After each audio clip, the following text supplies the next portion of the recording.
Jimmy Butler arriving at the podium, 22, 6 rebounds, 12 assists. Nice bucket hat. In the playoffs, it's just about taking care of business, taking care of your first two at home, things like that. So in a game like today, you took care of the passing early, got involved that way. Bam took care of things inside.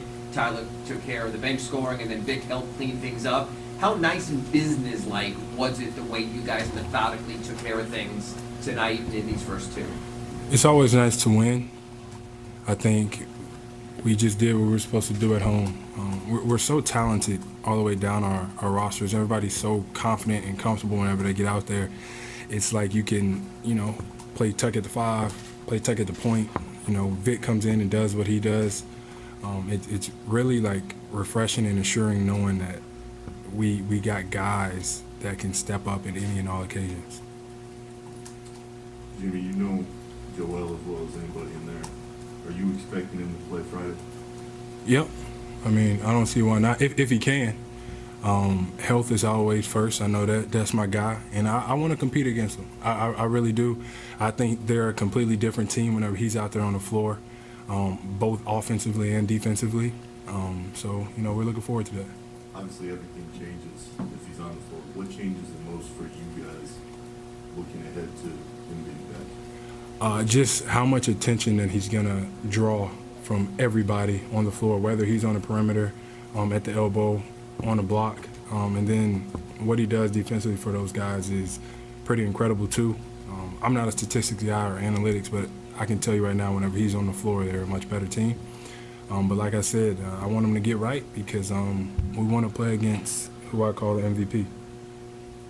Jimmy, speaking of that, did you come out to be a playmaker, or was that just presented to itself? Everyone's trying to do a little bit more of that collectively with your 5 assists in the first half and 12 in the game. Honestly, I think everybody just plays basketball the right way.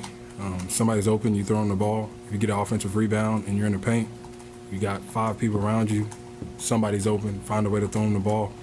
But Bam's always playing like that. Tuck's always playing like that. Gabe always playing like that. So it's really, really easy to do.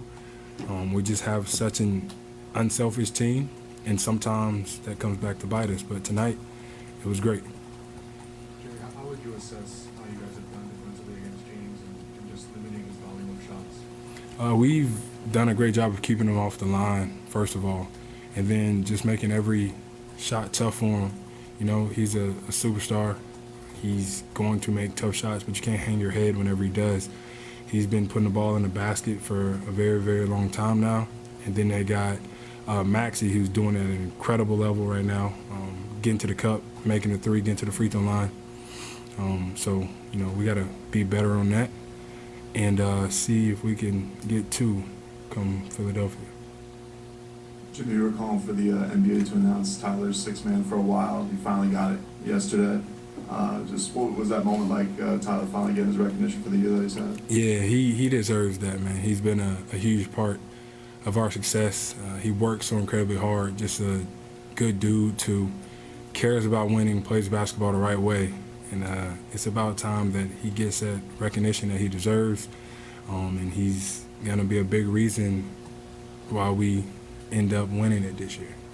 And how much of a surprise was it seeing, everybody seemed to be surprised by D-Wade courtside. How much of a surprise was it to you to see him out there and him kind of cheering you guys on? Not a surprise because I got a cell phone, so I get text messages from the guy himself saying, see you later on. So I wasn't surprised. Jimmy, you've talked about how selfish this team is and how it's stayed together the whole year. I just want to ask you specifically about P.J. Tucker because you talk about it a lot here. How valuable has he been to you in the leadership of this team? Look, Tuck does everything for us on the floor, and he never complains. He doesn't care about how many shots he gets. All he cares about is playing basketball the right way and getting stops on the other end. He's been like that his entire career. But he is a bucket, I can tell you that. Former, Big 12 Player of the Year. Like, he's a really good basketball player.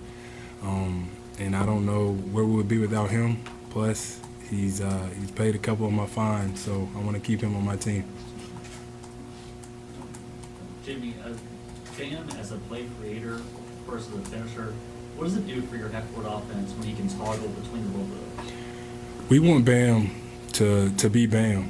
And I think Spo says it all the time, and it's funny to me because, like, you're kind of damned if you do, damned if you don't. If he's being a playmaker, people are saying you want him to score more. If he's scoring a lot, then you want to be a playmaker. And we just always tell Bam, just be you. You know, if you make the right play, you make the right play. If you go get a bucket, you go get a bucket. But I think it helps us because he can do so many things on both sides of the floor, and he's just a smart basketball player, and he always wants to play the right way. And like he's been doing it for so many years now, and he's also a big part of us winning.